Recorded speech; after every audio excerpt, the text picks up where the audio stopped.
Okay, Travis, you can cue the recording. All right, gentlemen, if you all please take your seats, we're going to get started. Gentlemen, we're going to get started. I will thank you all very much for coming. My name is Scott Kitcher. I'm the president and CEO of Sustain SoCal. Fairly recently rebranded. We've had a 10-year, this is our 10th year in business, I guess I could say. We started off as Clean Tech OC with the notion of building the clean tech economy, and we've grown since then to incorporate broader sustainability initiatives such as supply chain, human capital, recycling. We still hunker down. Our cornerstone is still clean technology, and where we look at energy, water, transportation. We have a lot of different verticals therein: smart city, ag tech, community choice energy, smart city, throughout all of Southern California. So we've grown, and we're growing quickly. Many thanks to a lot of tailwinds and to our board of directors who have really inspired us to sort of think outside the box and kind of move in directions that will help the broader community of Southern California. So we are partnered with UCI, where you sit today. UCI, we act sort of as a representative or, maybe almost outreach partner to UCI in the private sector in clean technology and sustainability. We've been doing that for about 3 years now. So in fact, for the first time in the history of UCI, they have all of their IP based right here under this roof. And we reach out from time to time to our membership and our constituency on behalf of UCI with their IP to potentially license it out that way. So I think I'm ready to begin here with sustainable wineries, emission controls. This was engendered. What I've inspired our membership to do and our board of directors to do is come up with ideas that would be impactful and meaningful and sort of an avant-garde way to the broader community of Southern California and clean technology. So Patrick Thompson with EcoPass mentioned this about maybe 6 months ago, and the board heartily agreed that we should do something in this space. And so here we are today. We brought together a tremendous cast of characters, industry experts, practitioners, etc., to discuss this subject. So I think without any further ado, I'd like to introduce our first speaker is actually a video. Sandy Berg, Vice Chairman of California Air Resources Board, and I'm just going to read this so I don't miss anything on this particular subject here. As President and CEO of the Berg family of companies, Chairman of the Board of American Coatings Association, and Vice Chair of the California Air Resources Board, Ms. Berg's leadership has successfully combined two worlds that are often seen as oil and water: the chemical industry and air quality public policy. So with that, the video from Sandy Berg.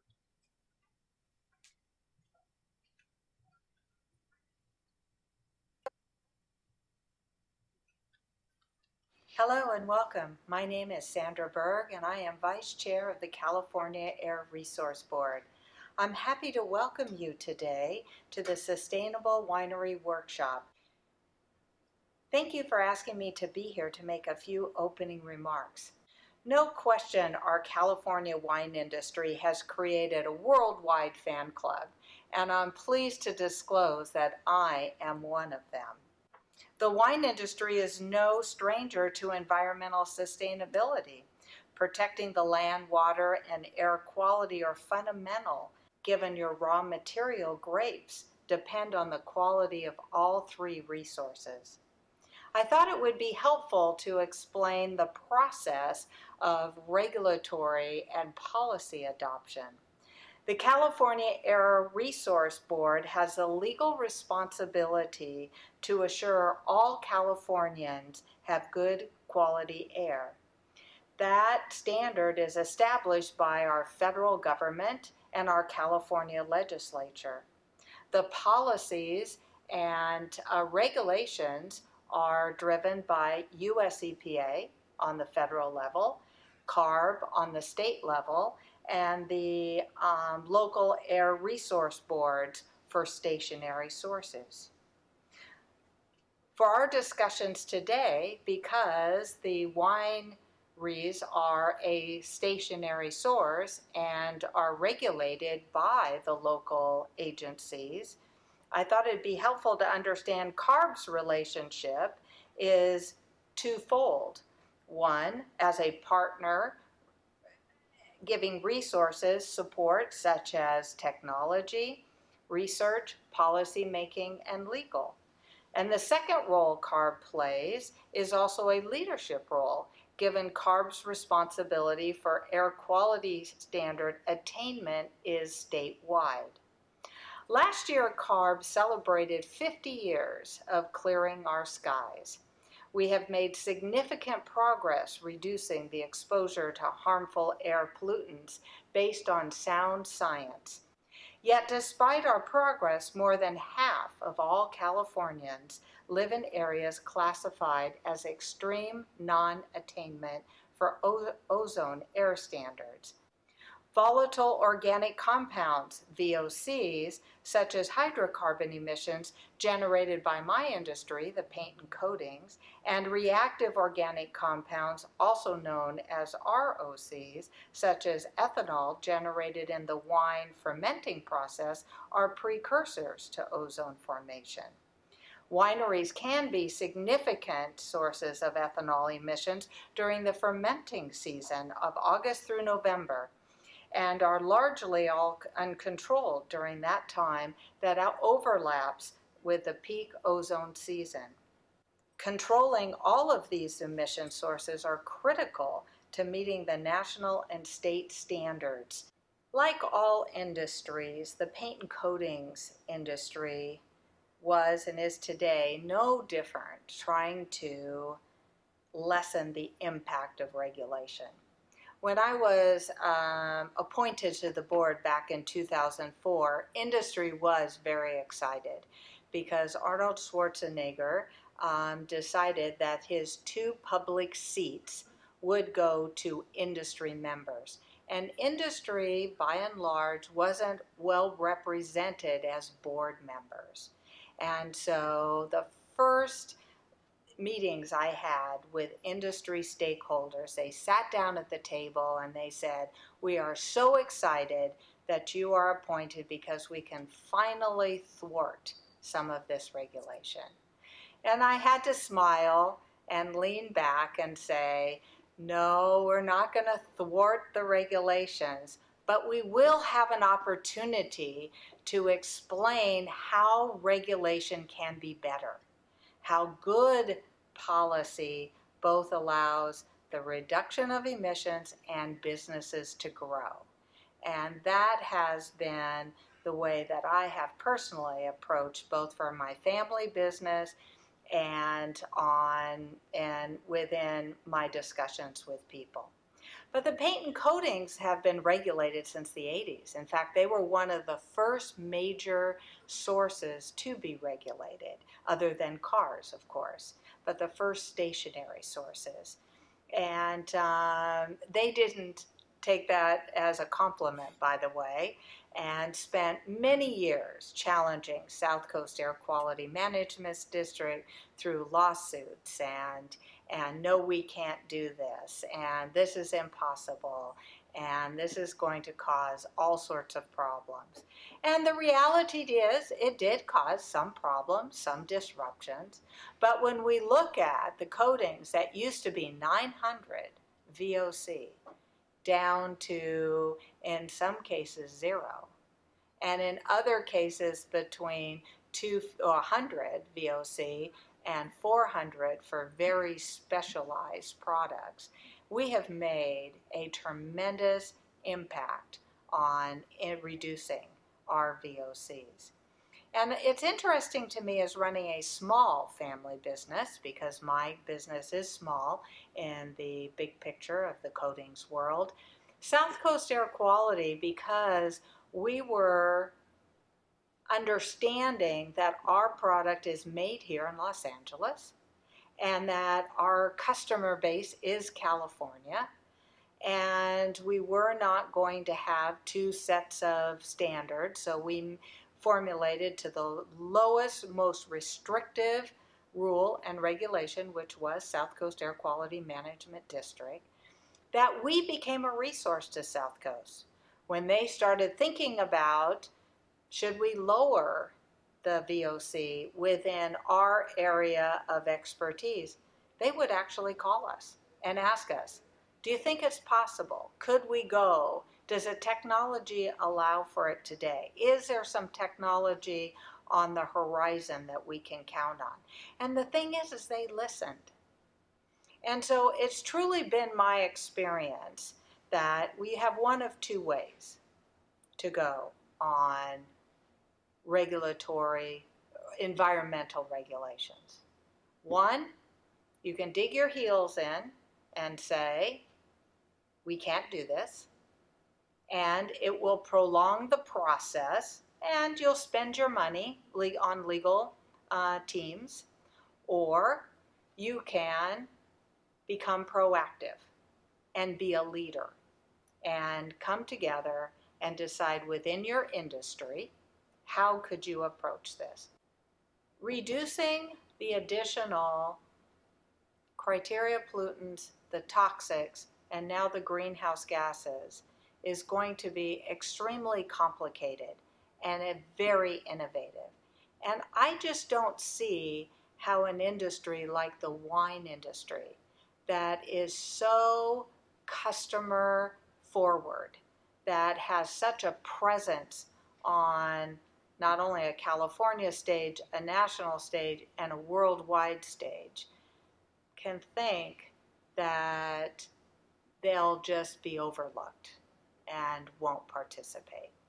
So I truly, from my personal experience, I would much rather be the company that the regulators look at as being an open expert than the company that is calling their lawyer in to sue over process on every single regulation. And I would highly encourage that discussion for you too.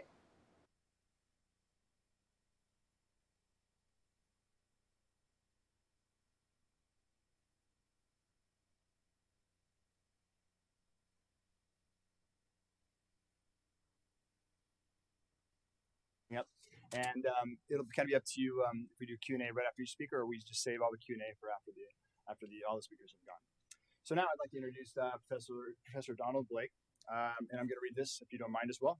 Professor Blake received his PhD in chemistry right here at UCI, is a distinguished professor of chemistry and co-director of the renowned Rowland Blake Research Group. Professor Blake and his team bring state-of-the-art techniques for measuring trace gases in air. Since 1988, his research group has been involved in NASA and NSF-sponsored airborne projects. The general motivation for these experiments is tracking regional or changes in atmospheric chemistry. Welcome, Dr. Blake.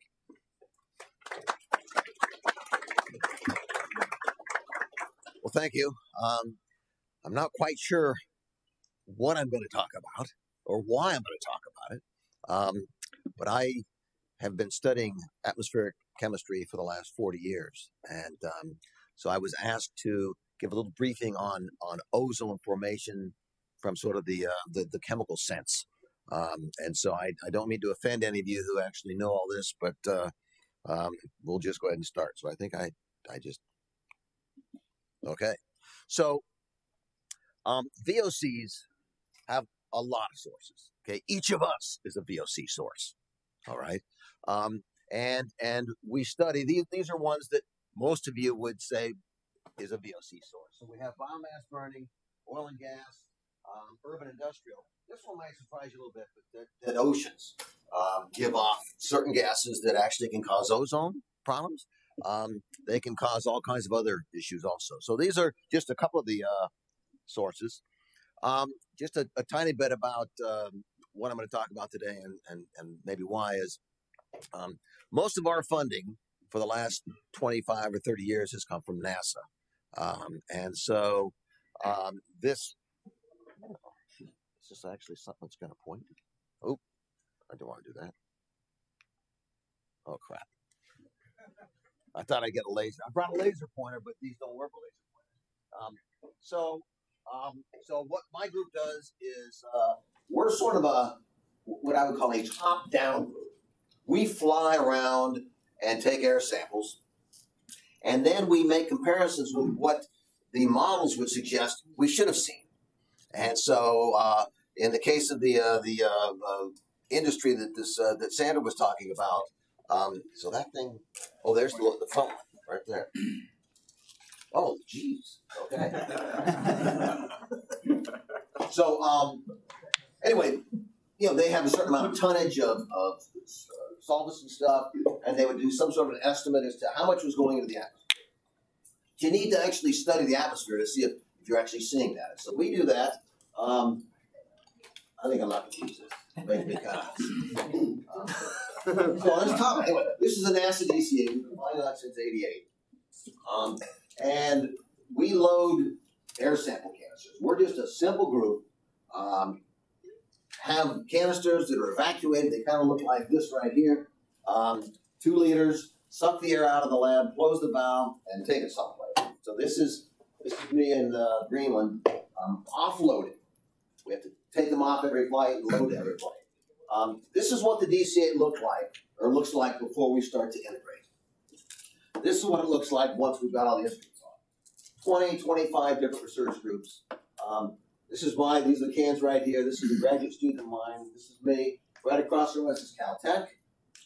They have and we all measure different types of things, trying to better understand what the atmosphere is made of and all. VOCs, there's a zillion of them, okay? These are all VOCs, okay, volatile organic compounds. And so these red ones are alkanes. They tend to not be hugely reactive. Alkyl nitrates are given off by the ocean and given off in some burning processes. Anyway, the aromatics, which California Resources Board has done such a great job of reducing the levels of aromatics. These and these all can participate in ozone formation. All of them. Okay. These over here, these are gases, all the ones that are kind of in this, whatever color that is, are gases that can destroy stratospheric ozone. And just so, I was a graduate student of Sherry Rowland's. Sherry Rowland won the Nobel Prize in 1995 for ozone depletion projections. And so all these gases here are ones that can destroy stratospheric ozone. But they're also greenhouse gases. Okay, so we got greenhouse gases, and then these which can participate in ozone formation in urban areas. Now this is an area that you folks are a little bit more interested in, because there's ethanol right there. And so ethanol is not a greenhouse gas. Sorry, it's a gas that can form, participate in ozone formation. So lots of VOCs. This is just a little bit of a guide as to what some of the main sources are for some of these gases. So this is the slide where I don't want to lose you. I teach freshman chemistry, okay, and Monday, Wednesday, and Friday, and this is when they start to fall asleep. And so we have VOC over here. The first thing is OH. Maybe I have to use this for a minute. OH right there. Okay. VOC reacts with OH. If there's NOx around, which comes from tailpipes of cars and diesel trucks and whatever, boats, then it can go on and this forms ozone. Okay. So it's kind of like if you were in the Boy Scouts and they had that triangle. It was like fuel, oxygen, and heat. Okay, if you don't have one of those, you don't have a fire. Well, if you don't have one of these, if you don't have VOCs, no ozone. You don't have NOx, no ozone. And you also need sunlight. Okay. Sunlight actually makes this OH.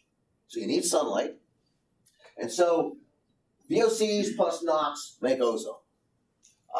And so ozone is not something that has a primary source. I don't know of any source of ozone. There's nothing that gives off ozone. It's a secondary pollutant. And so the problem is it's very, very complicated. I want to sort of show you examples of when I say it's complicated. We had 2 airborne projects, one in Seoul, and actually this was a ground one in Hong Kong.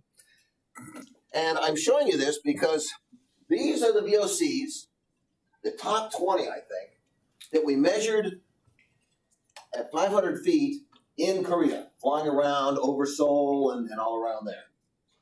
What we see is that the highest concentration gas, VOC, in Seoul was ethane, with its average concentration of 3 ppb. And then you have propane and toluene and butane. What's important for you to understand is that not all VOCs are equal when it comes to making ozone. Okay? There's something called that OH. Remember, we had VOC and then an OH. That reaction is going to determine how much ozone is made, sort of close to where this chemical reaction happens. So this is the OH reaction rate. Okay? And so if we look at this, look at ethane. Ethane isn't even on a scale here. Okay? Look at how big. Here's isoprene. Okay? So isoprene is the highest reacting gas. But it's not the highest reacting gas in terms, it's not the most prevalent. So you kind of have to do some jimmying around. You multiply this up. And what you find is that in Korea, samples on an airplane, not at the source, but just sort of integrated over a mile or two, that if we combine this and this, the most important gas in ozone formation of the ones that we measured in Korea is isoprene. Okay. Second was toluene, and third was the xylenes. So they've got a big problem with aromatics in Korea. Okay. And so if you're a regulatory organization, what gases do you go for if you're trying to reduce ozone?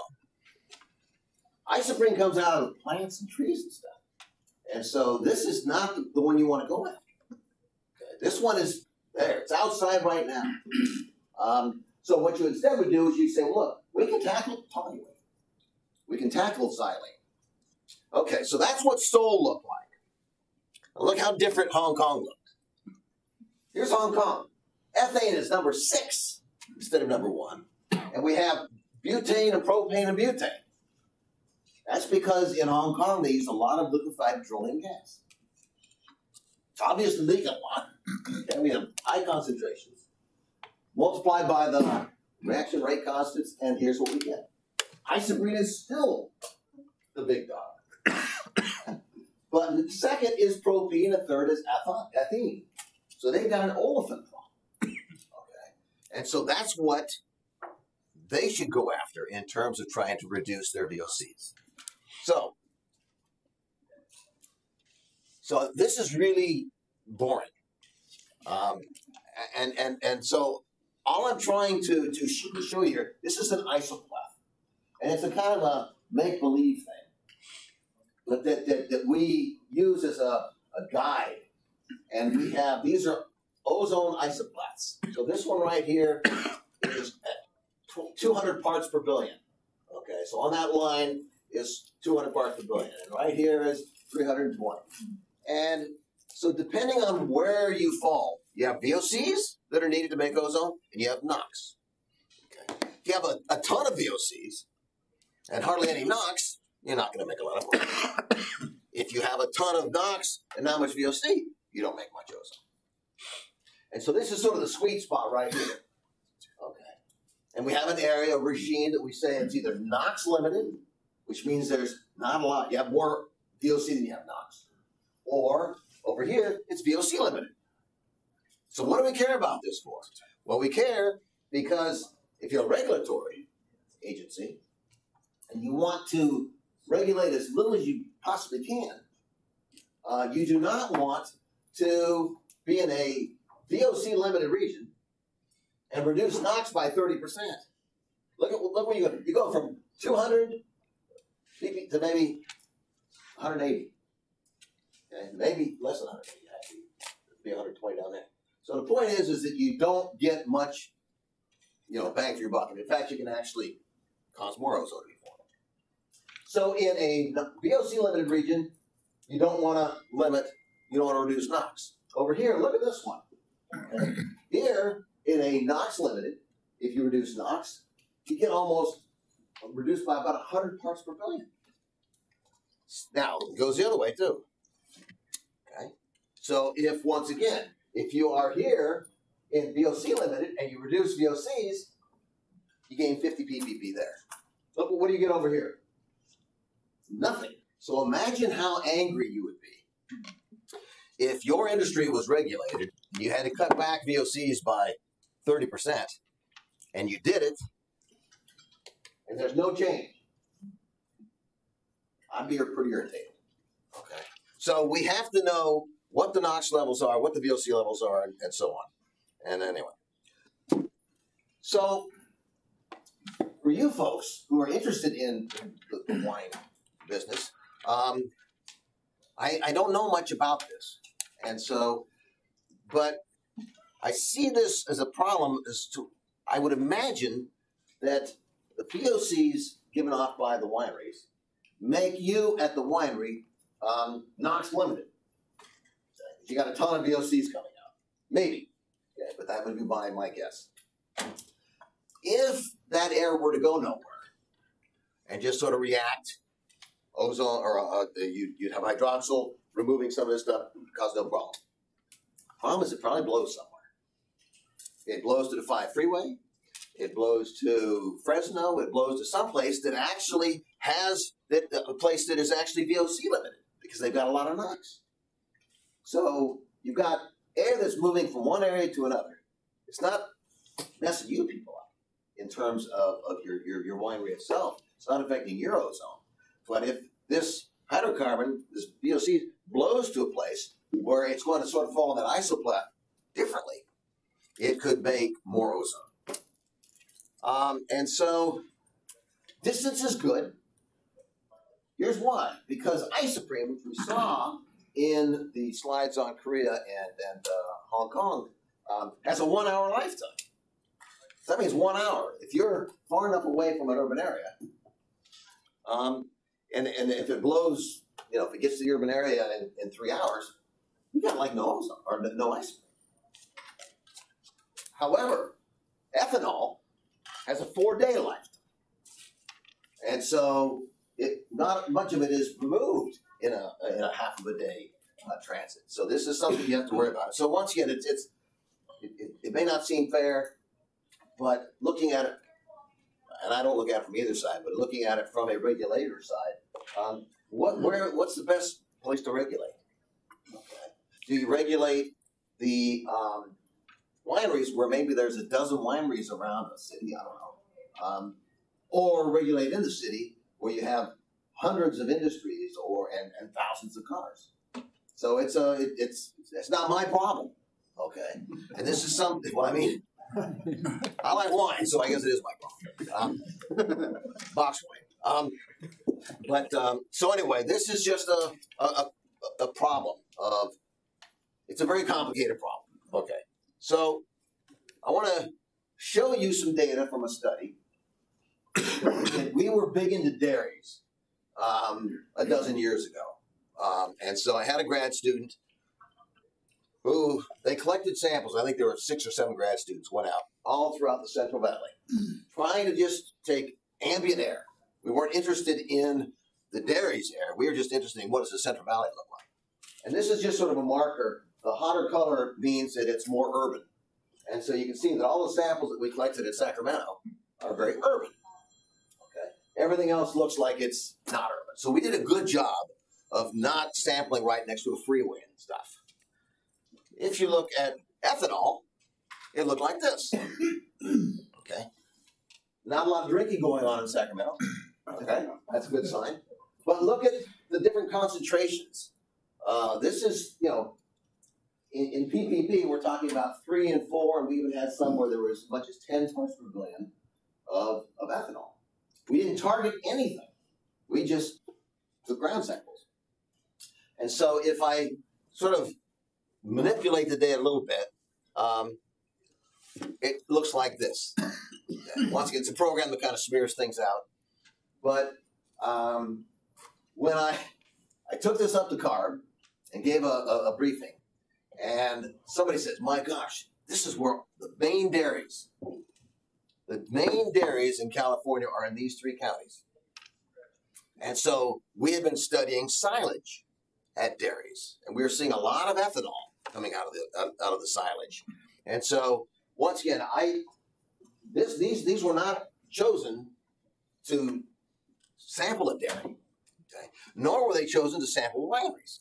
So I don't know. Unfortunately, I don't know where this all falls. I mean, I got latitudes and longitudes, but I don't really know whether we missed the wine country or not. Okay, this is where the samples were collected. But then in 2009, we did a NASA student project, and we actually, because the question was, we think that the main source of ethanol in the Central Valley is silage from dairies. And then somebody, smart person, said, well, you know, what do you think about wineries? You know, I mean, their goal is ethanol. And so we went. This is a student actually taking an air sample inside a winery. Interesting, it wasn't that high concentration. I mean, it was 300 parts per billion. Okay, well, that's a lot. But considering that just out in the middle of Central Valley, we got 5 and 10, I was actually shocked at how small the concentration was. Now, so a question is, how do we determine how much ethanol in the Central Valley is from silage or from ethanol and gasoline or from wineries or from some other source? So, you know, once again, I mean, some of the gas has ethanol. And so the good news is that we have sampled some of this. So here's this Andrew in the winery. This is just a chromatogram, a part of it. And what you see is that this measures VOCs. Huge ethanol peak. Okay, no methanol. And tiny little bits of, there's a tiny bit of isoprene and propane. But this is a pretty good signal, at least for that one winery. Okay. Now, this was taken in June, and it was taken inside. If we look at gasoline that has ethanol in it, okay, here's your ethanol peak. But look, there's toluene and xylenes and a bunch of other stuff. So if we were to do some sampling, and all we found in the air was ethanol, at least from our little limited study, we would say that had to come from a winery. If we measured a bunch of ethanol and it was accompanied by a bunch of toluene, we would say that's ethanol that came from a gas tank. And here's the silage. Okay, so we did silage and TMR. This is sort of the same thing. So ethanol, methanol, acetone, acetaldehyde. Look at this. Ethanol, methanol. Ethanol, methanol. So silage gives off a nice 1-2 punch there. We see no methanol, at least in the winery. So we can actually take air samples, and we can say, is it ethanol rich? Is it, you know, got toluene in it? Does it have methanol in it? So we can actually differentiate between this, because once again, I don't know a lot about what's going on here, but you know, my concern is always that we regulate. How is it a bottom up? You know, is it we got so many grapes? You multiply each grape or ton or whatever by X, and therefore you're giving off 1 million tons of ethanol a day or whatever. So we're a top-down group. We fly around and we can tell you whether those numbers are close. So I'm going to finish up by talking about some projects that I'm excited about. So these are possible flights. So SARP is this NASA student thing, and it's going. It's going to fly. We have a teleconference tomorrow, and there will be 3 or 4 flights at the end of June. And I have asked that we try and focus not just on the dairies in the Central Valley, which we've done since 2009, but also try and include areas that have more wineries in them. Okay? So we will fly for sure, well, not for sure, but I hope for sure, the end of June. Now, the good news is that NASA is planning a project called FireX, and it's supposed to be flying. We're going to upload the instruments in between May and June, and then we'll do a few test flights. And so July 1, we'll have a test flight. But we leave Palmdale on July 15th. We go to Boise, Idaho for almost a month. Then we fly to Salina, Kansas, looking for fires. Okay, trying to fly through fires. Not through fires, downwind of fires. And the good news is that on September 5th, that airplane is coming back from Kansas. So what I'm proposing is that we fly the raster patterns over the wineries in June, which I think I can get that taken care of. But June isn't when the crush is. Okay? But then what we do is when we fly home on September 5th from Kansas, that we convince the mission scientist and a few other people that it would make good sense to fly the same flights over these wineries and places that we flew in June when we weren't having a crush. So if you do that, and you know, the boundary layer is going to be about the same height. And we don't expect the dairies to be much different. The only difference is going to be, in theory, the wineries. And so if we can actually do this, then we can look at the data.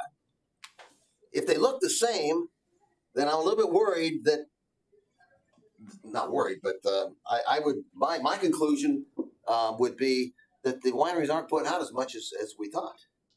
Or that whatever regulations have been imposed are working quite well. I'm not sure.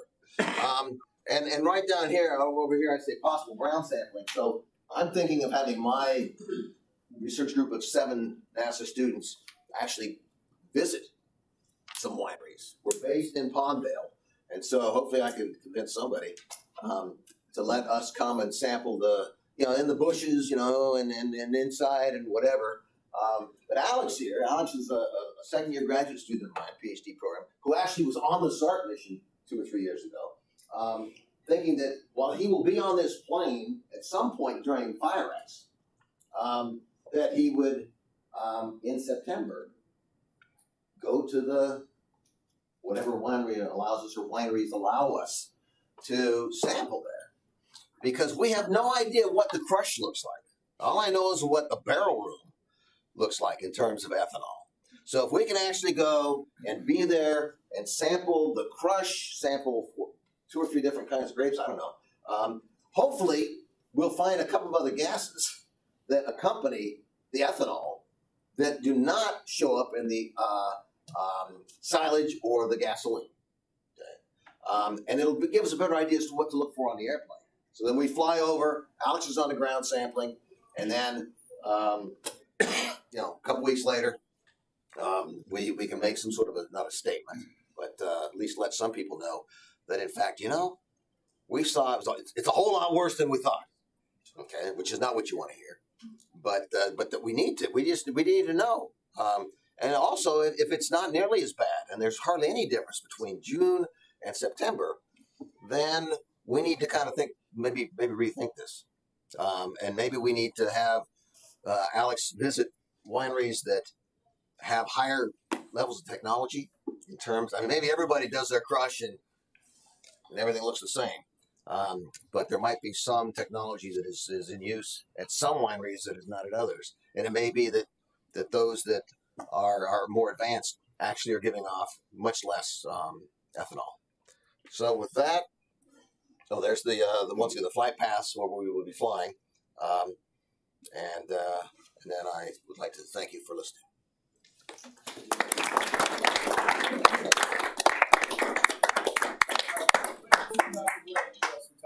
Yes.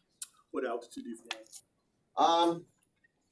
We've gone as high as 41,000 feet, but on the Central Valley runs we go to 1,000 feet.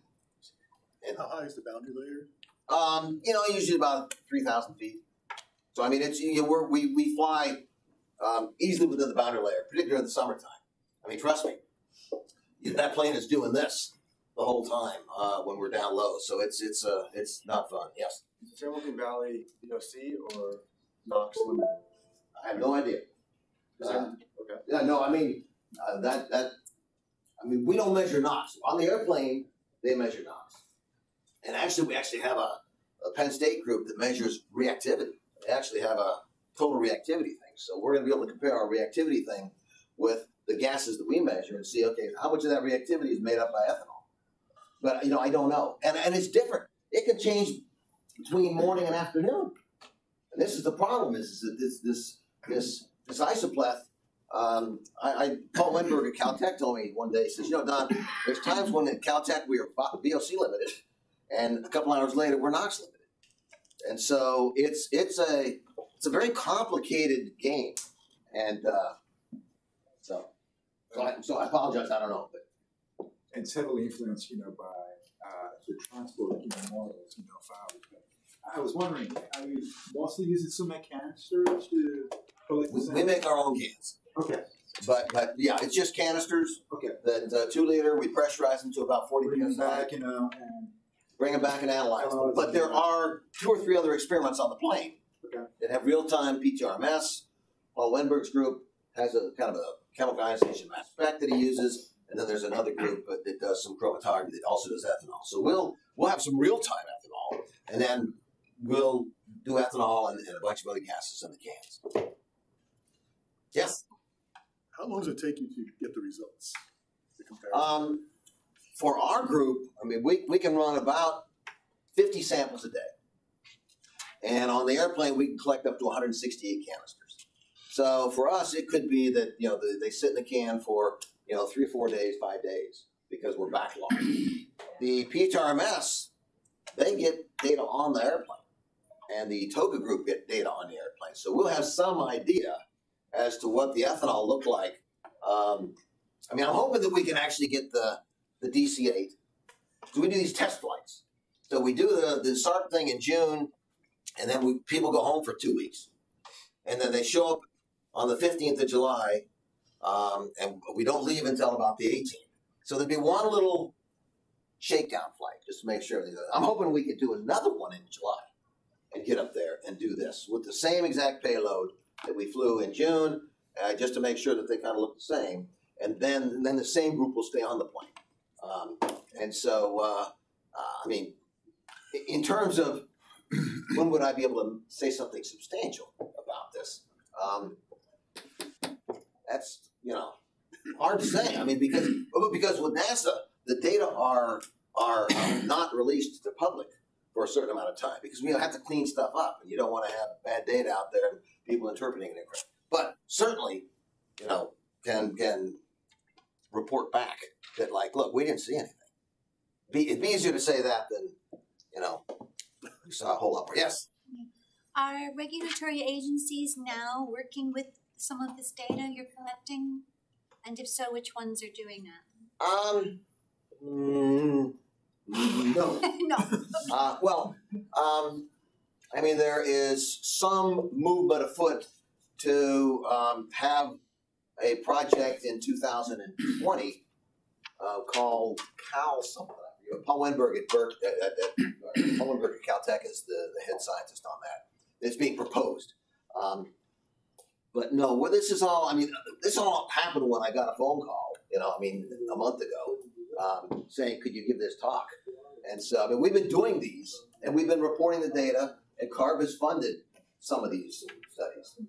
But in terms of this intersection between silage and now ethanol from wineries, this is a new thing. So hopefully it'll be something that turns out to be, very informative, and maybe Alex will do his thesis work on this. That's he said he likes wine, by the way. So I got another student doing a manure study. So trust me, it's true. She's not happy. Yes. Not to put you on the spot, but it sounded like you might have an assumption of what you're going to find at the end of this. Yep. Actually, I don't know. What I know, though, is that we'll be able to say something definitive. Because once again, the season, the air movement stuff in June versus September is not that different. We have the same exact equipment. And so I think the comparisons are going to be pretty close. The question is do we see much difference? Right. And so, ethanol ends up being turned into acetaldehyde, and they also measure acetaldehyde on the plant. So I don't have any. I kind of hope that we don't see any. I mean, I would like to think that that wineries are not a problem, or that they've been regulated to the extent where you don't need to be regulated anymore. But if it turns out that we find a ton of ethanol, then that'll be something that probably gets written up as a paper. But it would be years before that paper comes out, because the data are not released to the public for 1 year, and I can't. There's a rule that says Don can't talk about it for a year. Well, I can talk about it, but I can't say anything. Yes. So it looks like it's a lot like at work, perhaps, because when you're at that elevation and you're looking for signatures, right? Yes. Different contributors. So at that elevation, you would think, even if there are emissions from wineries, they'll be commingled to some extent. Yes. From emissions, ethanol emissions from other sources. Absolutely. But you're trying and you're hoping, I guess, that you'll be able to figure out some signatures to decipher those and segregate those. Hoping that the fingerprint is different enough between a dairy, gasoline, and the winery. That's why I said right now all we have to go on is just ethanol. But I would imagine that when you do this crush, you can smell something. Okay, and so if you're smelling it, it's not the ethanol you're smelling; it's something else. And so if we could find something that is unique to these crushed grapes, then we'll either try and add it to our analysis, or maybe it's something that one of the groups that's like Paul Weinberg's group could actually pick up on it. So, I mean, it is detective work. We're just gonna do the sampling. What do VOCs from wildfires look like? Wildfires, they're crazy. I mean, hundreds or thousands of gases. I mean, most of them are the biggest one is carbon monoxide. Carbon dioxide, methane, and then things like ethine. And actually, during this fire process, a lot of essential oils get sort of vaporized. So if there were a big fire in early September, would that cloud the data potentially, or?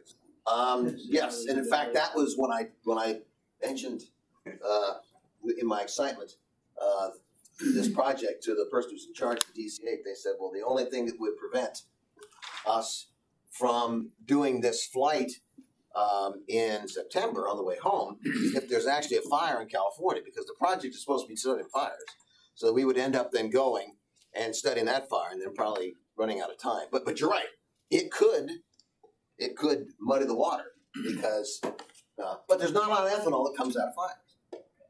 I mean, and so once again, if we can try and come up with a unique or almost unique, I can't say that, but marker for, but we have never done any crush sampling. We didn't know about the crush until, at least I didn't, that's when the main emission of ethanol occurs. So we need to get access, to some wineries, hopefully in the Central Valley over sort of, by the Fresno area, because that's an area where we fly. So it not that we couldn't do it someplace else, but right now this is a freebie, and NASA charges about $10,000 an hour for that airplane, and that doesn't count all the instruments. That's just for the plane. So the timing just happens to work out great on this. So anyway, I appreciate your questions. Thank you, Dr. Blake.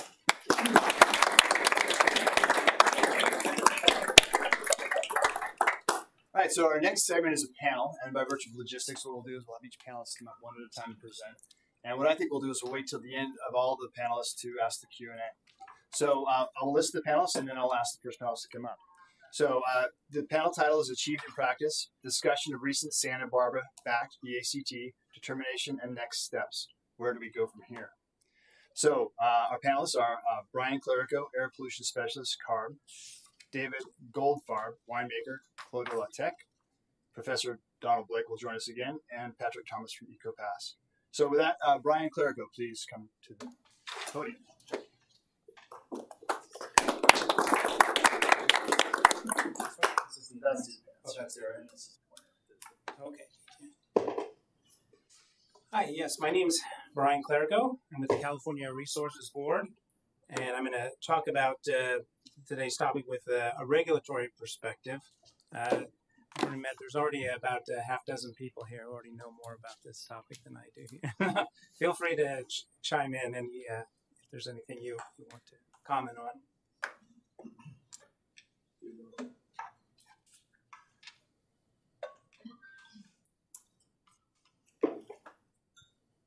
Oops, it went.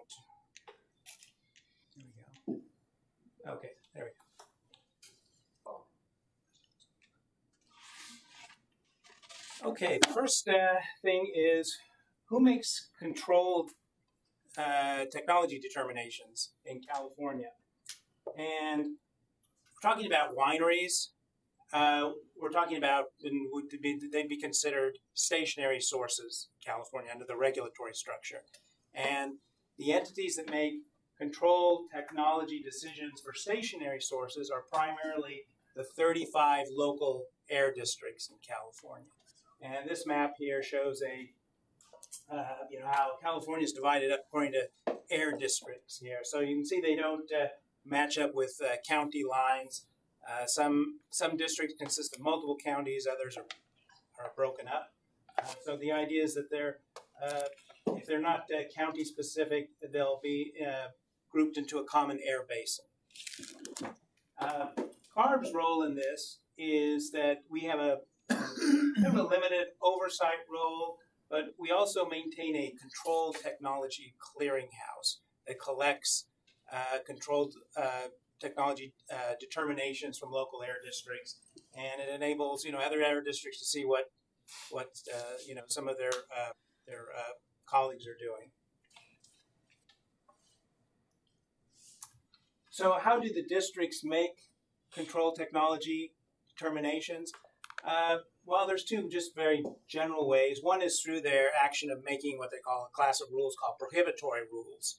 And the type of controls would be classified what they're aiming to do if they're in a non-attainment district. That is to say, they don't meet the national or state ambient air quality standards. They have to, their rule has to meet what's called a reasonably available controlled technology standard. And that's a federal standard.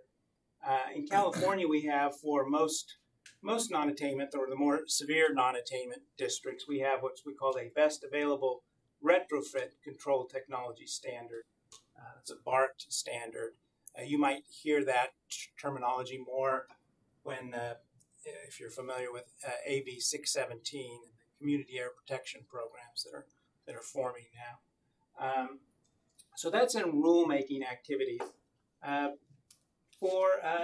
The other way of making a controlled technology determination is through the action of the local new source review program. And that's also a rule. But this one is focused on pre-project permitting. And the key part for new source review for technology determinations is what's called best available control technology. And that kind of almost speaks for itself, but there's a lot of terminology here and some process involved that I'm going to try to explain here. And this is where you see the achieved in practice. This is a key part of this is technologies that are considered achieved in practice or have some kind of track record of success there. There's other options that are more stringent that might be considered just feasible. And then those are usually evaluated with a cost-effective analysis to see if those can be required when a facility triggers back.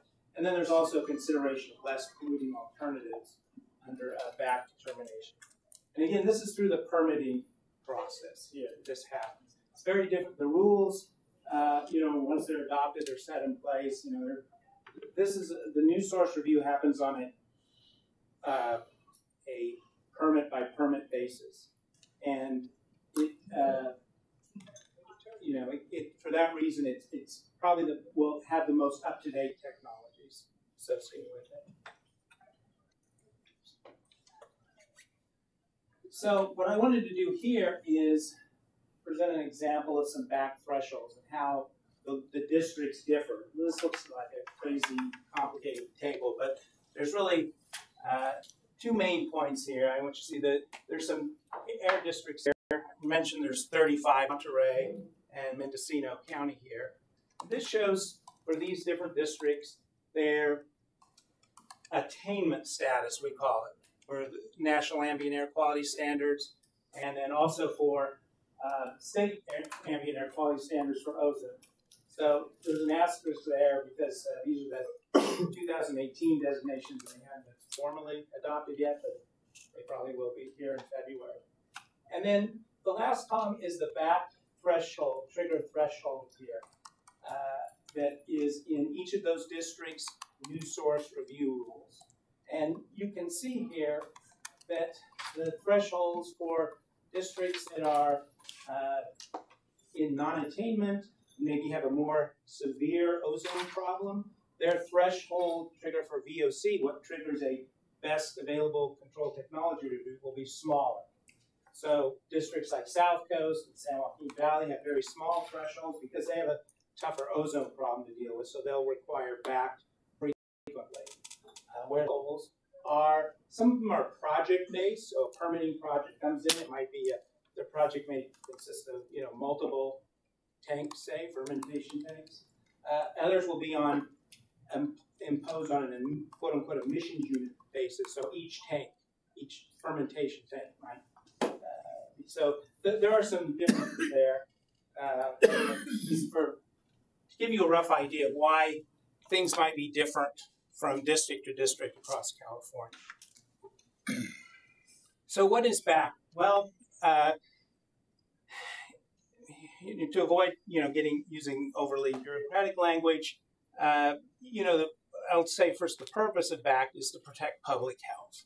So you want to ensure that the best available technologies are employed at the most cost-effective time. And so that's the idea behind NSR, that's why it's a project-by-project rule.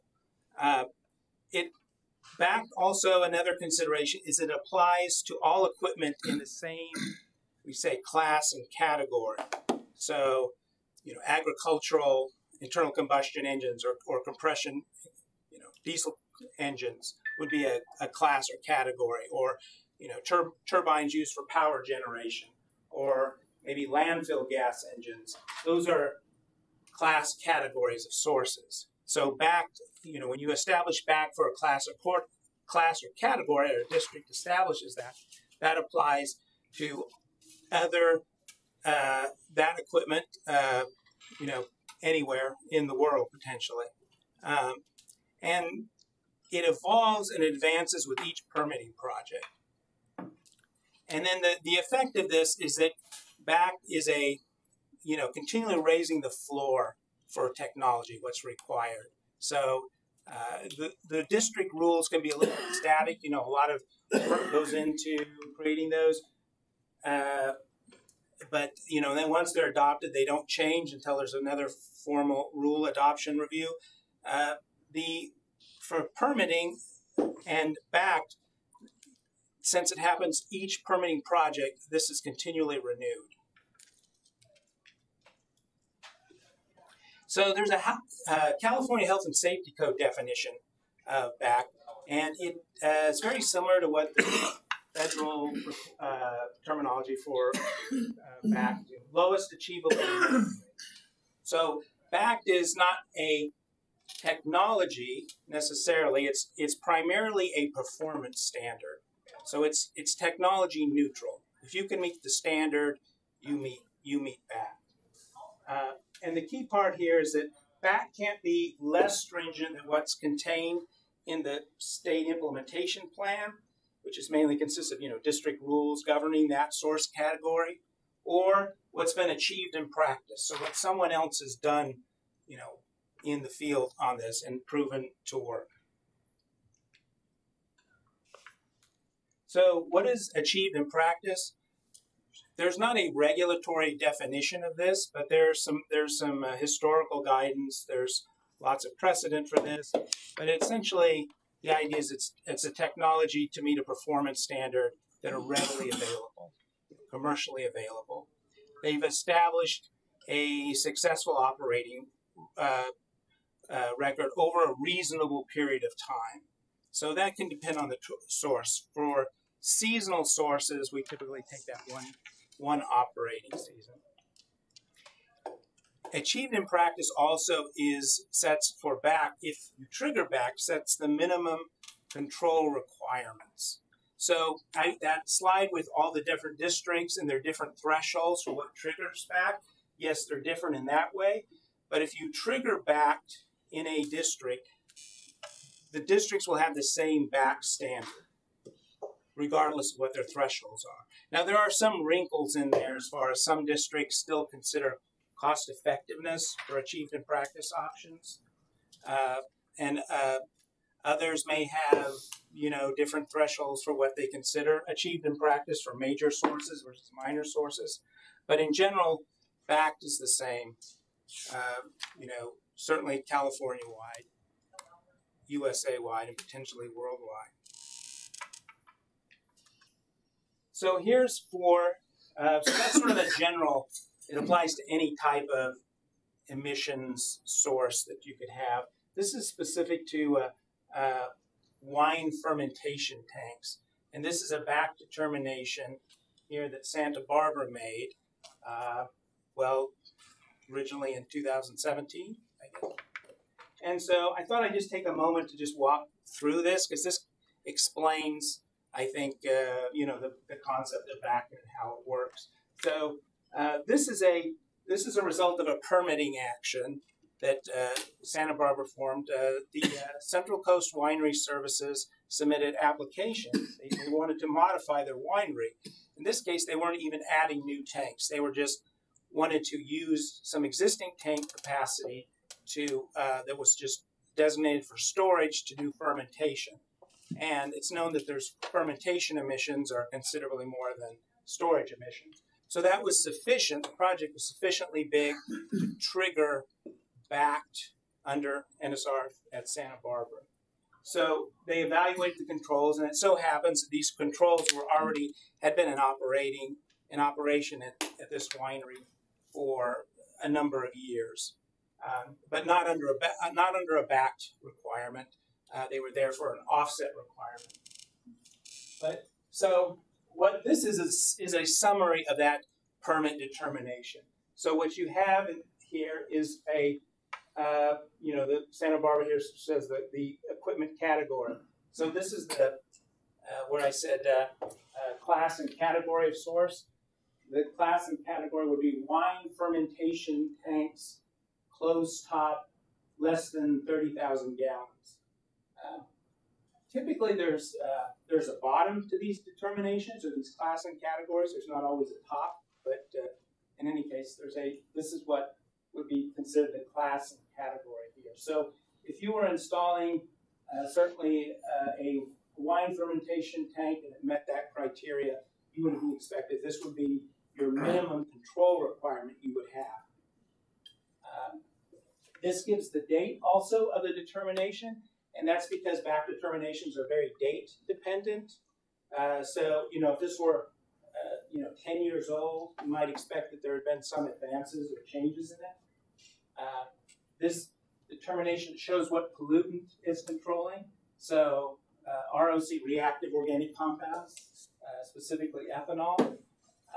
Santa Barbara, the BACT requirement, is that the first, when you say is that the first control option or the number one? Yeah, we include that because a lot of times we'll have several BACT requirements. So we just have that in basically all of our BACT guidelines are templated like that. Okay. So in this case, we only have one BACT requirement. In other cases, for boilers or something, there could be 5 different requirements. Okay, so that's their particular way of. But then here they list the technology used. And again, BACT is technology neutral. This is what they happen to use in this case.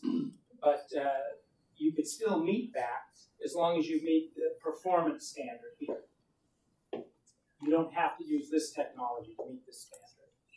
And then the last here is a designation where it shows the AIP stands for Achieved in Practice. This is considered a proven technology.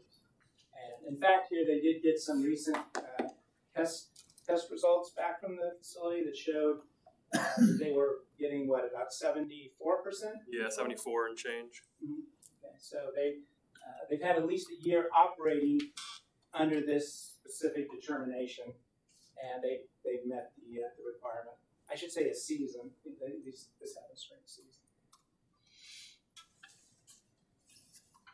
And then, as far as the next steps, you know, I think I know here with this is a sustainability talk here, but I think I saw on the Wine Institute's website. I know that the wineries and the vineyard, you know, they do a lot of work already in sustainability.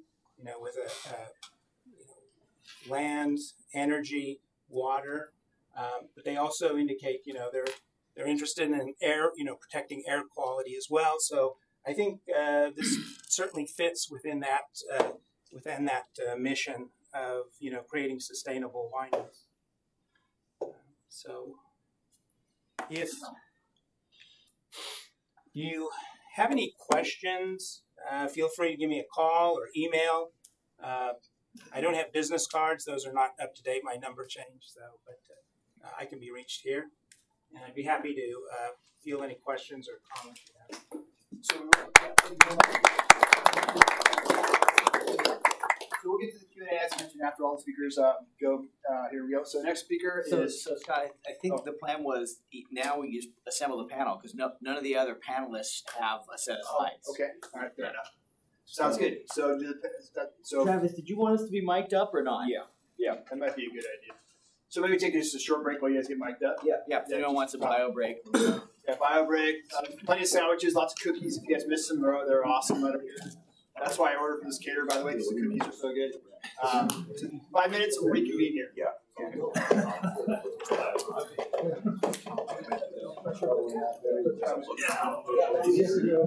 We've got to go. You got to go. Thanks very much. Right. So to give you more, you've got a car, right? Yeah. Be good to stay. We were creating quite a few areas for Zoom. I looked at what you heard. I haven't. Yes. Hello. How you doing, CJ? Yes, I am. More and more. Yeah. Oh, good. Yeah. Oh, good. And it's you and Don here. Brian can stay here. Then you suitcases. You know, that you put around. And then we duct taped him into the car. No, the kids. I know. They got a haircut now, so it's, coachy week. That's how they do it in Missouri. On the forehead, mine as well. Give them some water through the nose. That's probably good. But it's me. So did us. Hi. Yeah, sure. That straight cut through into it. Brian's going. Brian will stand on the podium. Okay. Because this one did get charged. Like, if you guys all want to use that. Okay, cool. I will take two if you like. Yeah. Okay. I'll thank you for your It worked out. Something with a better spot. Yeah, I guess. Yeah, I mean, I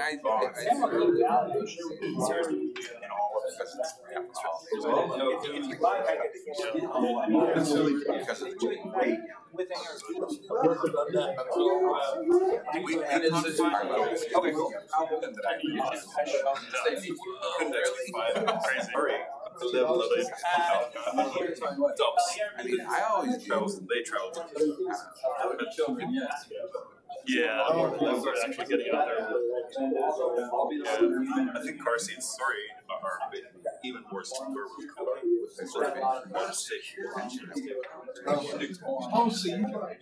Oh, I didn't know. Well, yeah. They're not.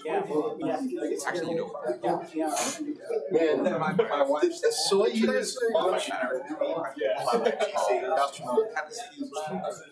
The car seat.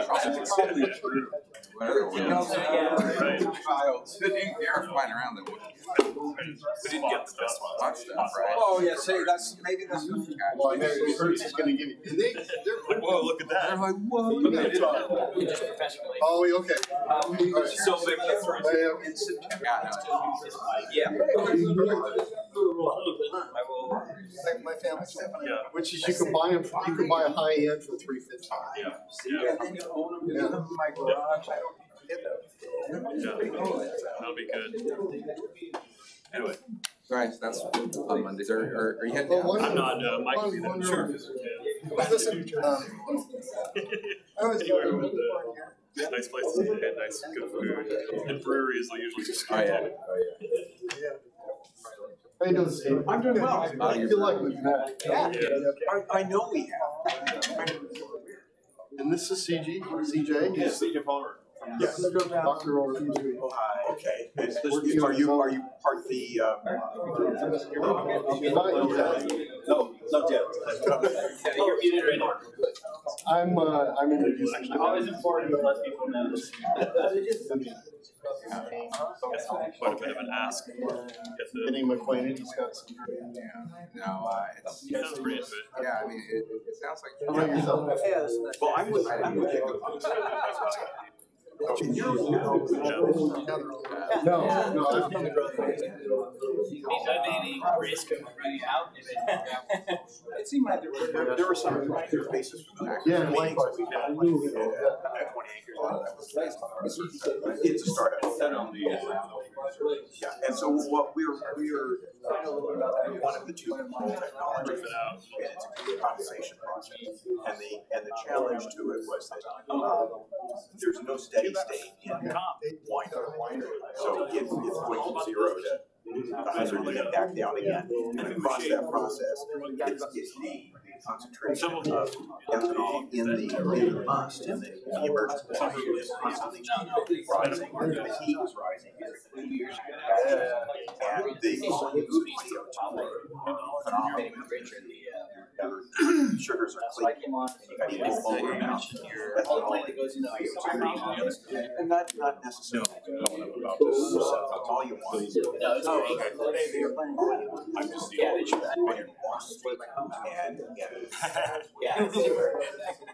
It's great. I don't know if I would have Please introduce you.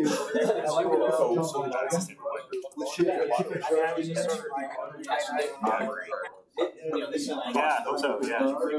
Yeah, it's a 100 of these streets all around the office. yeah. How many have been around this one?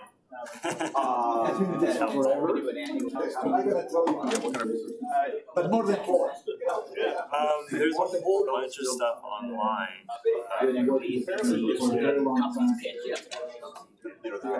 What it means, which compared to what it could be, I think it's relatively digestible. In most cases, but there are also a whole bunch of just, all kinds of. So we go way back. Sorry, the English. There are periodic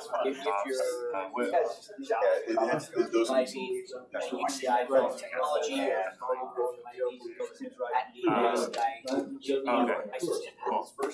Yeah, I mean, from time to time, they'll make it.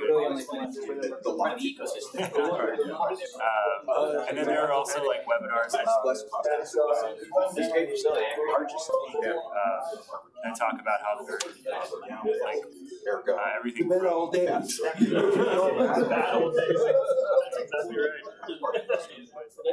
So yeah, well, it doesn't sustain.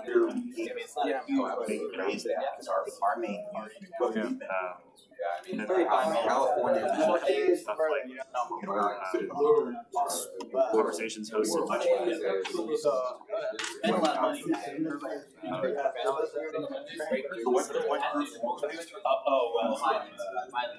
Falls and adopting. About once a decade, or less, they'll get shallow diving.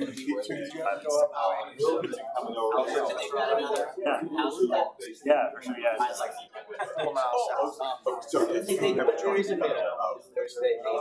And then you're probably aware this. Oh yeah.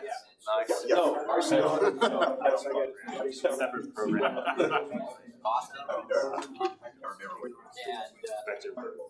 You know, they're when that's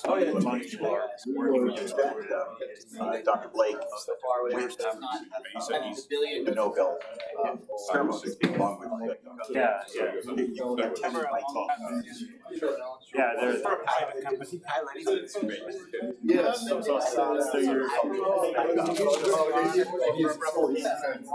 with actually my attorney. I forgot it was money on that.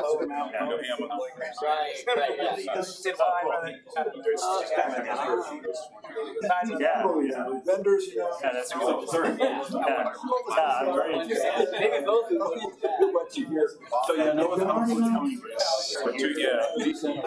He's one of those. It's a method of conservation on the land backyard gathering.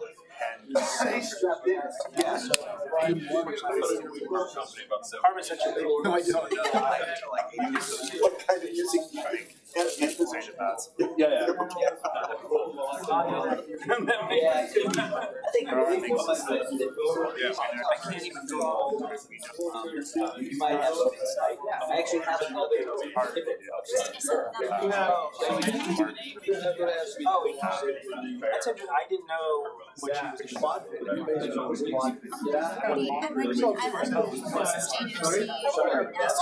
Yeah, I saw it. I'm glad that he's Oh yeah. Now where's your next question? Has this been interesting? I don't know if it was Professor Green.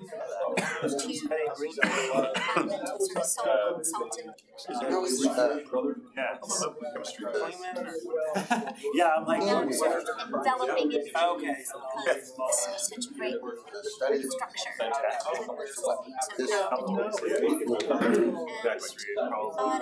like some car folks.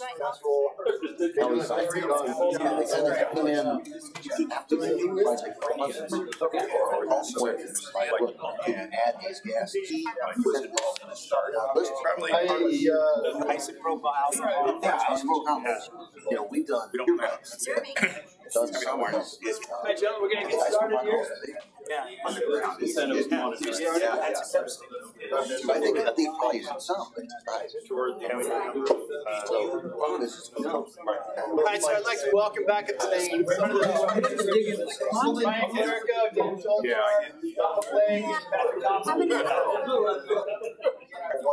our panel discussion. Perfect. Thank you all very much. No, you can start with Okay, so folks, I have a couple questions here that I've prepared to kind of start the conversation. Thinking of questions you might have, just further comments. We would like a kind of workshop. For me, Did you open the mics up here, Travis? Huh? Open the mics. technology says. yeah. So you can hear me, right? Kind of. Vaguely. We need one of the wireless.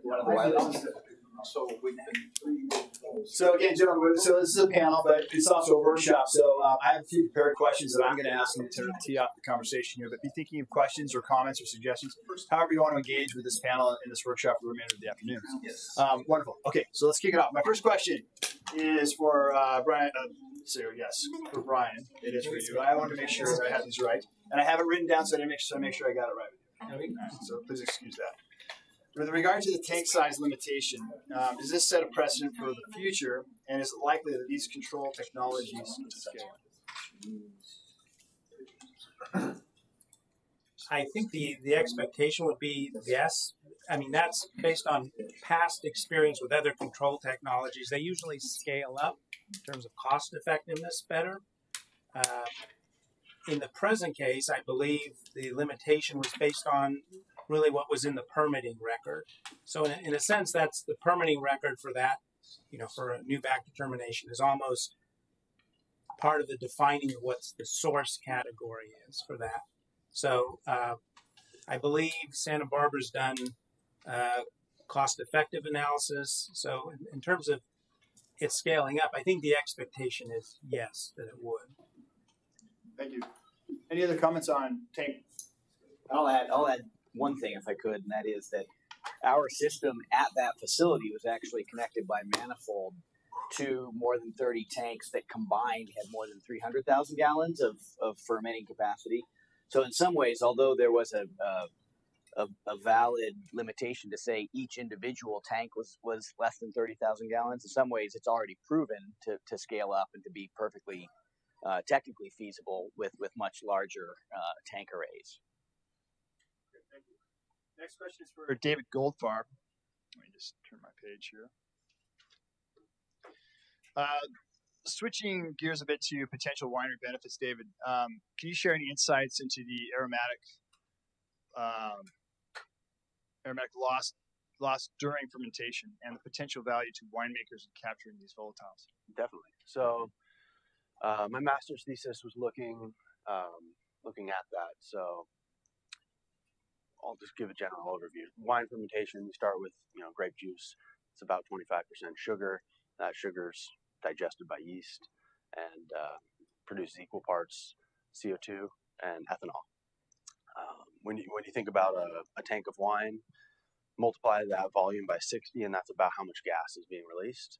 That gas is carrying with it aromas. So if you walk into a winery during fermentation, it smells beautiful, and what you're perceiving is aroma and flavor and alcohol that's leaving the wine and leaving the wine for good, potentially. And that's really significant when you think about wine being 99% alcohol and water. So 1% is what makes wine good, bad. Do you like it? Do you not? Expensive, cheap.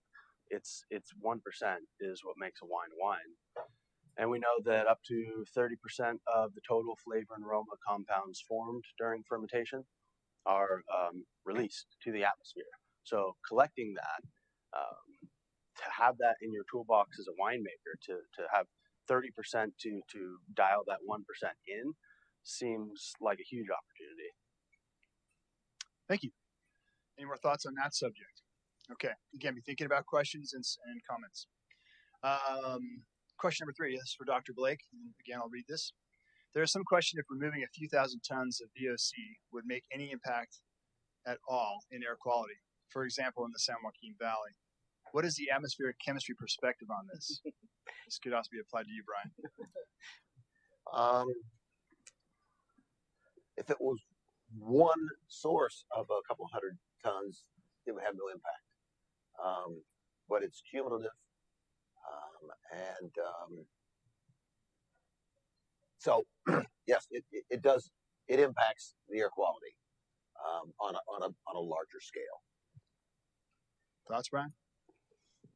Well, from a regulatory perspective, I mean, and I'm talking from the very bottom of that. I'm not a lawmaker here, but the way the rules, district rules works is that any source of air contaminants is potentially subject to district permitting requirements and regulation. So they do exempt many small sources or de minimis sources of air contaminants, but something that's that order of that many, what did you 100 tons? What did you? That would just fall squarely within the existing regulatory framework. So what as far as the effect it ultimately has, I don't know. That would be atmospheric modeling and scientists and whatnot would are the best ones to. Great. Well, thank you. Good answers. Last question for my prepared questions is for Patrick. Some large wineries have raised concerns about increased risk of spoilage from multi-tank ducting. Can you comment on this? What about compromised varietal integrity? Yeah, so spoilage is mostly a concern of microbial activity, and it's a very serious concern, whether or not you're collecting anything, right? Trying to capture any emissions or aromas. The safety procedures that are taken with tanks and cellar sanitation and procedures and things are in place to make sure you don't have unwanted microbial or, for that matter, unwanted fungal yeast activity. The addition of either a per tank control system, tank by tank, or of a centralized system where you manifold from multiple tanks into one system, based on the years of operation that we and some of our friendly competitors have under our belts, don't appear to add any additional microbial complexity. There are various features built in.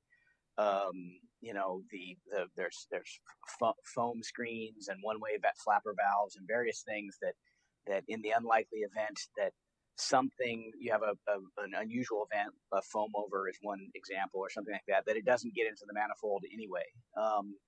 And an interesting thing about ethanol vapor, ethanol gas in a carrier gas of CO2 with some water vapor, is that it's actually a solvent. It's actually a cleanser. So it's sort of a self-cleaning system. If you were trying to make a ducting system that stayed free of microbial activity, you would first try to make sure there's no nutrients in it, right? That you're not putting any foods, sugars, whatever in it. And you would secondly have some sort of you could pick something like a water ethanol mix to flush through it to kill stuff and to keep it clean.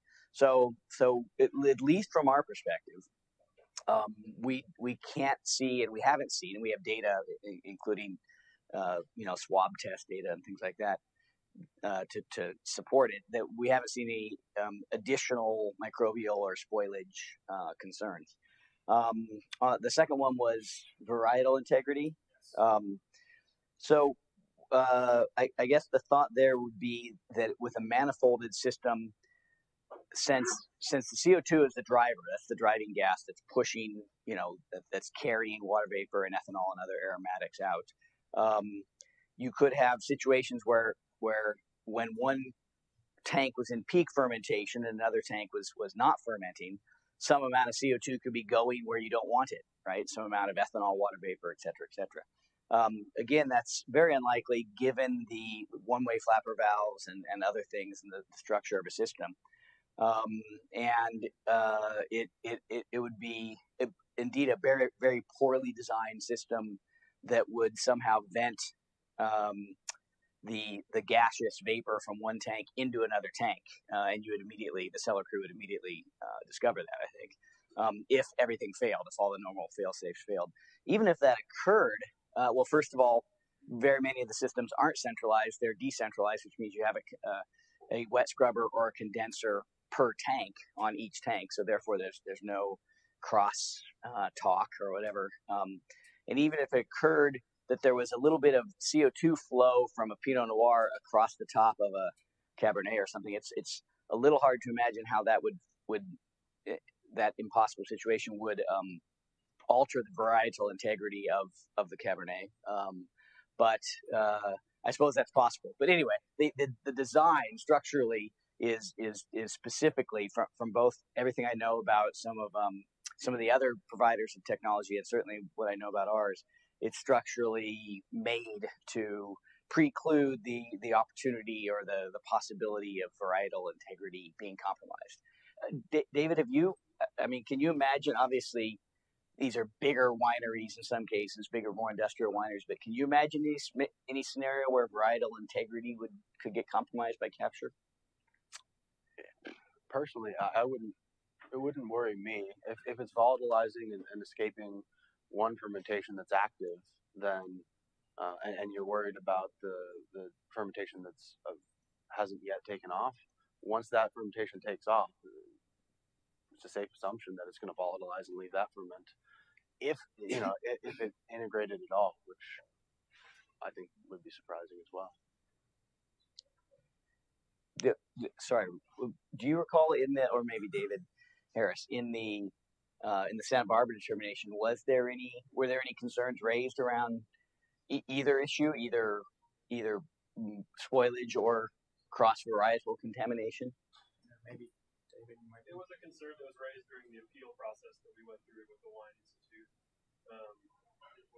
That was all it was a concern. They never were able to provide any documentation that it was a valid concern, or that there were there was actual mechanisms where that could occur. And certainly we had anecdotal evidence from the installations that had been in place for several years that there had never been any issues with wine quality, contamination, cross-contamination, spoilage, anything like that. The non-issue where these things had been used. Yeah. Good. Let me just confirm, Travis. Are we picking up ceiling mics from the questions? Okay, great. Thank you. Please go ahead. Can I ask? These are passive systems, I suppose, right? You're not pooling, right? Correct. Yeah. Yeah, the driver is the CO2 that's coming off of the fermentation process. So that may be a wild pressure differentials, in one particular pipe that may give some credence, to the theory that we just heard. There is potential, yeah. So that was kind of the example that we gave. If you have one tank in full fermentation, the other one is not yet started fermenting, then the flow, which could translate to pressure if you don't, depending on, it would be much higher in the fermenting tank than the non-fermenting tank one. But the current operational structure of one-way flapper valves everywhere also manages that, not everywhere, but every junction essentially manages that, right? Because if you have flow going the wrong way, then the flapper valve closes. And the experience in practice have not shown or revealed, any issues. Right. Yes, correct. Yeah.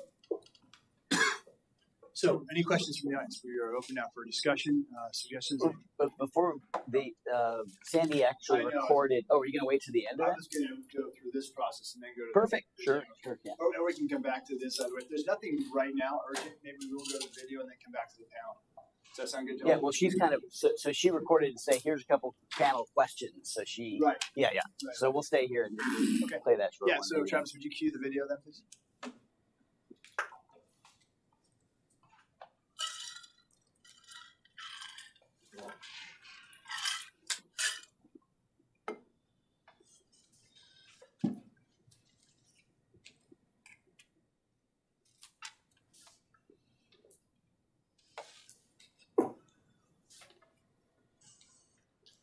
Standards are set by our national and state government leadership. Policymakers like CARB, who regulate mobile sources and statewide sources such as consumer products, and local air quality districts who regulate stationary sources, they lead the process. The true drivers of the process are the stakeholders. And who are they? Well, they are the Californians that live in non-attainment communities. They are the health and environmental organizations that are their advocates. They are the industry and businesses who we depend on for quality jobs and strong economy. And finally, they are the industry trade associations who advocate for industry for fair and reasonable regulation. It's really these four stakeholder groups that create the drive and the push and pull for more and for less.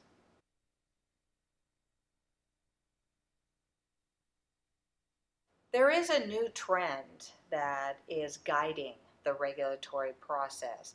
It used to be that we looked at pollution on a regional basis, but we have come to understand that the cumulative impacts on local communities has created a gap between those that are breathing clean air and those that are not. So what do I mean by cumulative impacts? It used to be that a new source, an industry, such as a winemaker, would go to its local air quality district and apply for a permit.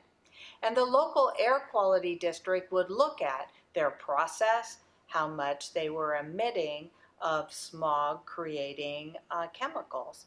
And based on that, they would issue a permit that had some constraints to it.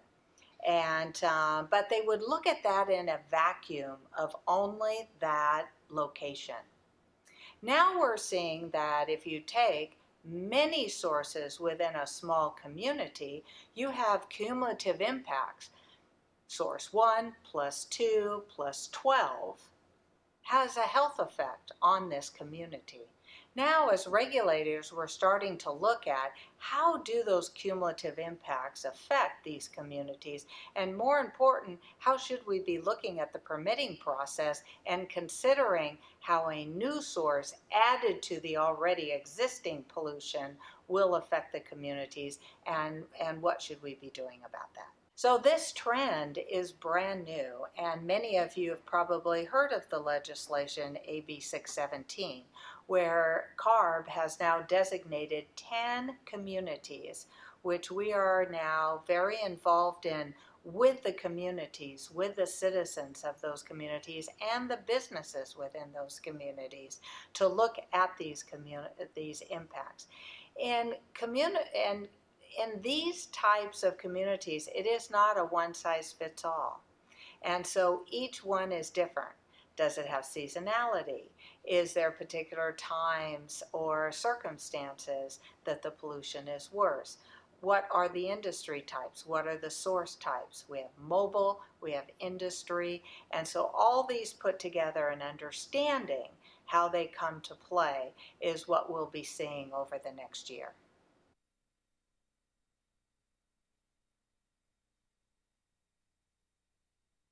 I can really understand how some of you who might have operations in these communities might feel it's a very uncertain time. My business is in Boyle Heights, and it is one of the 10 communities. It's been very interesting for me and heartfelt, actually, to understand the impacts of pollution on this community. And so I think what we'll see is that we will get greater clarity. Who is in these communities and what role do we all play? And I think it's one thing will be for certain. We will either participate as part of the solution or we will get regulated. I think one of my favorite sayings is you have a choice. You can either be at the table or on the menu.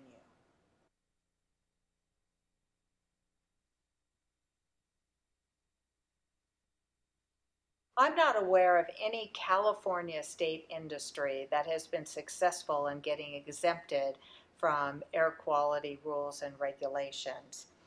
And if you think about it, that would be a pretty slippery slope. Because let's go back to who drives regulation and our 4 stakeholders. 2 of those stakeholders would gather up all of their wrath to explain why this is a very bad idea.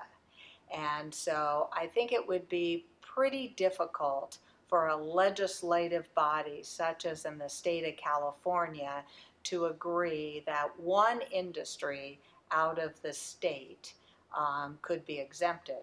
And the biggest fear, quite frankly, is we have lots of brethren industries that would say, wow, the wine industry did it, why not me?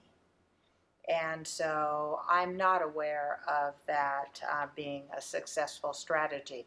But I would like to offer to you, the wine industry is a beloved industry worldwide.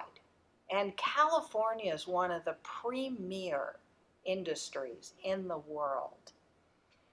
I think a better strategy truly would be an opportunity for the wine industry to build a coalition with their academic partners, the UCs, fabulous institutions, and not only within the viticulture, but also within the air quality. There are UCs that specialize in air quality and control technology.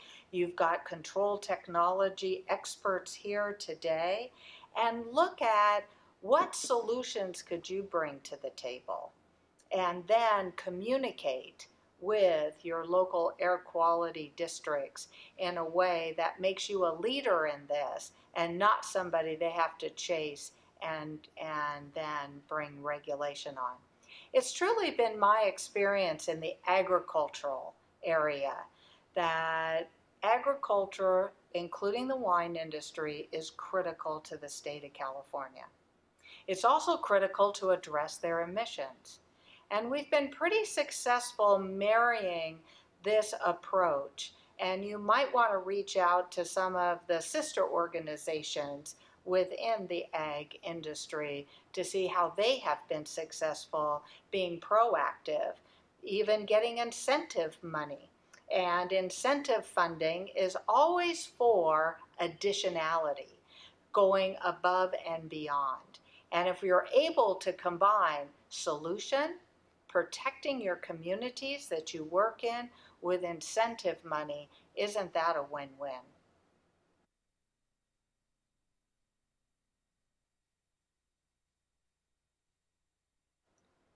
Standards are set by our national and state government leadership.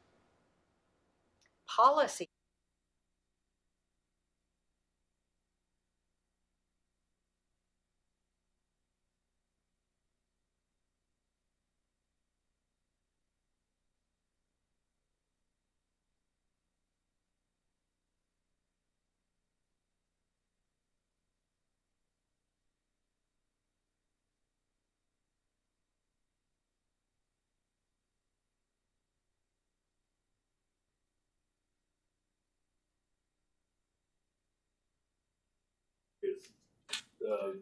with respect to the wine industry. Steve, you might have a better sense of that. Well, there are two of the AB 617 communities in the Central Valley. One is in Chapter, and that's sort of central south, and it's surrounded by 10 to 20 different wineries, and the other is in central Fresno, and that also is surrounded by wineries.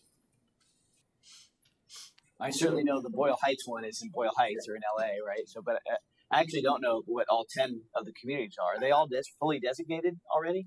Well, there's a OEHA, the Office of Environmental Health Hazard Assessment, is established it's Cal EnviroScreen, and it's looking at communities that have are considered disadvantaged, a combination of income, low birth weights, shorter lives. It's just a combination of factors which was used by OEHA to prioritize communities that were under AB 617 considered the most disadvantaged. And the notion, I think, is that will ratchet down over years, and we'll be looking at additional communities. I can shed some light yes. for the South Coast area. We have 3 communities designated for the first year. And the understanding is every year that the program goes on, we'll be adding more and more communities. So the 3 communities right from out of the gate were the Wilmington area, which is, we have heavy presence of industry, refineries, chemical plants, and in addition to transport sources. The second community is the Boyle Heights, and very close to East Los Angeles, very close to downtown, surrounded by freeways as well as industry. And the third community is out in San Bernardino, surrounded by rail yards. So not too many wineries. Oh yeah, yeah. Well, certainly one would assume that if it's an overlap of some of the non-attainment zones with environmental justice areas, that it would mostly be SCA, QMD, and San Joaquin Valley. Yeah. Less so probably than, maybe Salinas in that area. I'm not sure. Anyway, I don't actually know. Tung, do you know? Are all for this year, are all 10 AB 617 communities fully designated? They have been selected and they have been approved by our board for the first year communities. Okay. So we've already mentioned some of the communities here. And then, like Lockie just mentioned, we're going to continue to look at the Cal Enviro Screen results to see if there are additional communities throughout the state that we should be taking a closer focused look on. But these first year communities are the ones that we felt were the most burdened by cumulative risks, from the various environmental factors that are included in the screening tool that we have at TI. So, to answer your question, or to circle back to your question, I think 30 out of the 5,000 wineries in California, the 30 largest by volume of production are in the San Joaquin Valley.